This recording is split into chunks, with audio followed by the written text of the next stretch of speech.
কি বলবেন আপনি কাকে পাচ্ছেন? আমার পরিবারের না, আমার ফ্রেন্ডের বোনকে আমি খুঁজতে আসছি।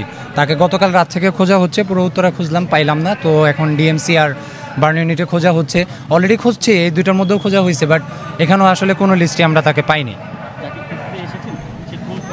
ক্লাস 3-তে পড়ে, আকাশ বিভাগ, milestone school and college, Maria Umme Afia Umme Mariyam, আমার ফ্রেন্ডের বোন।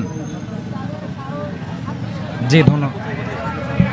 আমরা উত্তরা সব মেডিকেলই খুঁজেছি, ওইখানে কোনো লিস্টেই নাই, রেফার করা লিস্টেও নাই, অ্যাডমিটেড লিস্টেও নাই, ডেড লিস্টেও নাই, কোথাও নাই। মানে এখনও আমরা খুঁজেই পাচ্ছি না, কোনো সন্ধানই পাইনি।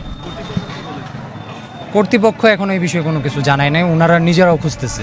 আর ভিতরের তো এখন আসলে সব কিছু শেষ হয় নাই, ভিতরে এখনও অনেক বডিস আছে বা ক্যাজুয়ালিটিস আছে ভিতরে, সো ওগুলো আসলে রিকভার হওয়া পর্যন্ত হচ্ছে না। 2 দিন ধরে আমরা খুঁজতেছি, ধারণা এখন করতেছি হয়তো বা এখনও ভিতরেই আছে, রেস্কিউ করা যেতে পারে নাই আর কি। হ্যাঁ, আমরা ডিয়াবাড়ি গেছি, আমার বাসা টঙ্গী, আমরা মাইলস্টোনের স্টুডেন্ট আমরা।